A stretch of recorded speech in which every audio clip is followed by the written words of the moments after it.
আজকের সর্বশেষ সংবাদে আপনাদের সবাইকে স্বাগতম। শুরুতেই সংবাদ শিরোনাম। ছাত্রলীগকে শহীদুল্লাহ হলে ঢুকতে দেয়নি শিক্ষার্থীরা। ইবি ছাত্রলীগের রাজাকার বিরোধী বিক্ষোভ মিছিল। প্রধানমন্ত্রী যাকে কাছে ডাকেন বেশিরভাগ তার সঙ্গে বেইমানি করে, বললেন ব্যারিস্টার সুমন। এবার বিস্তারিত। ছাত্রলীগকে শহীদুল্লাহ হলে ঢুকতে দেয়নি শিক্ষার্থীরা। ঢাকা বিশ্ববিদ্যালয়ের শহীদুল্লাহ কার্জন হলে শিক্ষার্থীদের বাধায় প্রবেশ করতে না পেরে ককটেল বিস্ফোরণের অভিযোগ উঠেছে ছাত্রলীগের বিরুদ্ধে। সোমবার সন্ধ্যা ৬টার দিকে হলের আশেপাশে অবস্থান নিয়ে ককটেল ও ইট পাটকেল নিক্ষেপ করে ছাত্রলীগ। প্রত্যক্ষদর্শীরা জানায়, শহীদুল্লাহ হলের ভেতরে মিছিল করে আন্দোলনরত শিক্ষার্থীরা। এরপর হল সংলগ্ন এলাকায় গিয়ে ককটেল বিস্ফোরণ ঘটায় ছাত্রলীগের নেতাকর্মীরা। তারা হলে ঢোকার চেষ্টা করে ব্যর্থ হলে হল লক্ষ্য করে ইট পাটকেল নিক্ষেপ করে।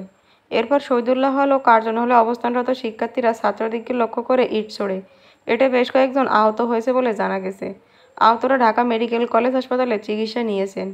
ঢামেক পুলিশ ফাঁড়ির ইনচার্জ বাচ্চু মিয়া বলেন, শহীদুল্লাহ হল এলাকা থেকে অনেক আহত শিক্ষার্থী ও ছাত্রলীগের নেতাকর্মীরা চিকিৎসা নিতে এসেছেন। ইবি ছাত্রলীগের রাজাকার বিরোধী বিক্ষোভ মিছিল। রাজাকার বিরোধী বিক্ষোভ মিছিল ও ছাত্র সমাবেশ করেছে ইসলামী বিশ্ববিদ্যালয় ইবি শাখা ছাত্রলীগ। সোমবার বেলা 11:30টায় দলীয় টেন্ট থেকে বিক্ষোভ মিছিল বের হয়। মিছিলটি ক্যাম্পাসের বিভিন্ন সড়ক প্রদক্ষিণ শেষে প্রধান ফটক হয়ে শেখপাড়া বাজার ঘুরে আবার দলীয় টেন্টে ছাত্র সমাবেশে মিলিত হয়।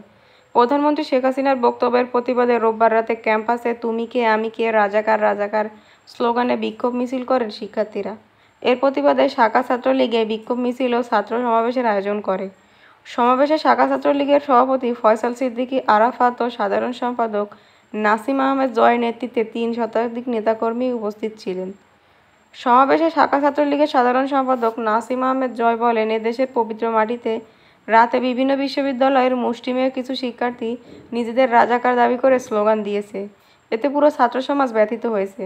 আজকে থেকে এই পবিত্র বাংলায় কেউ রাজাকার রাজাকার স্লোগান দিলে তাদের যোগ্য জবাব দেওয়া হবে। ইসলামী বিশ্ববিদ্যালয়ের মাটিতে কেউ যদি আর একবার তুমি কে আমি কে রাজাকার রাজাকার স্লোগান দেয়, তাহলে তাদের সমূলে উৎপাটন করা হবে। শাখা ছাত্রলীগের সভাপতি ফয়সাল সিদ্দিকী আরাফাত বলেন, যারা সামনে থেকে এ ধরনের স্লোগান দেবে তাদের চিহ্নিত করে ব্যবস্থা নেওয়া হবে। যারা নিজেদের রাজাকার দাবি করে তারা স্বাধীনতা বিরোধী শক্তি। তারা ক্যাম্পাসের স্বাভাবিক পরিবেশ নষ্ট করতে চায়। আগামী থেকেও এ ধরনের ধৃষ্টতা দেখালে সাধারণ শিক্ষার্থীদের সঙ্গে নিয়ে ছাত্রলীগ তা প্রতিহত করবে। প্রধানমন্ত্রী যাকে কাছে ডাকেন বেশিরভাগ তার সঙ্গে বেইমানি করে, বললেন ব্যারিস্টার সুমন। সংসদ সদস্য সুপ্রিম কোর্টের আইনজীবী ব্যারিস্টার সৈয়দ সাইদুল হক সুমন বলছেন, প্রধানমন্ত্রী যাকে কাছে ডাকেন বেশিরভাগ তার সঙ্গে বেইমানি করে। একটু আদর করলে মনে করে ব্ল্যাঙ্ক চেক পেয়ে গেছে। 15 জুলাই আদালত প্রাঙ্গণে সাংবাদিকদের একথা বলেন তিনি। সুমন বলেন, প্রধানমন্ত্রীর বিশেষ সহকারী থেকে শুরু করে কোনো পদে নয়, এরা কিছুদিন ক্ষমতা পেলেই গণভবনে ঢোকে। শেখ হাসিনা একটু আদর করলে মনে করে তারা ব্ল্যাঙ্ক চেক পেয়ে গেছে, এখন কিছু টাকা কামানো যায় কি না। সবাই কিন্তু না, এটা কিন্তু নেত্রীকে বেশি দূর আগাতে দেয় না। তিনি বলেন, প্রধানমন্ত্রী বিভিন্ন সময় দুর্নীতির বিরুদ্ধে জিরো টলারেন্সের কথা বলেছেন, তবে কালকে যেভাবে শক্ত করে বলেছেন এটা আমার কাছে বড় পাওয়া। এই যুদ্ধটাই করতে করতে আমি সংসদ সদস্য হয়েছি। নেত্রী পাশে থাকলে দুর্নীতির বিরুদ্ধে জিরো টলারেন্স না, টলারেন্স কমালেই হবে। উনি শক্ত হলেই দুর্নীতি বিরোধী পর্যায়ে যেতে বেশি দিন লাগবে না। আমরা যদি ভালো কিছু করে কিছু লোককে ধরতে পারি, তাহলে বঙ্গবন্ধুর সোনার বাংলার অনেক কাছে চলে যেতাম। আপনি কোন জেলা থেকে আমাদের ব্রেকিং নিউজ দেখছেন কমেন্টে জানাবেন, এবং সবার আগে সর্বশেষ আন্তর্জাতিক সংবাদ পেতে আমাদের চ্যানেলটি সাবস্ক্রাইব করে আমাদের সাথেই থাকুন।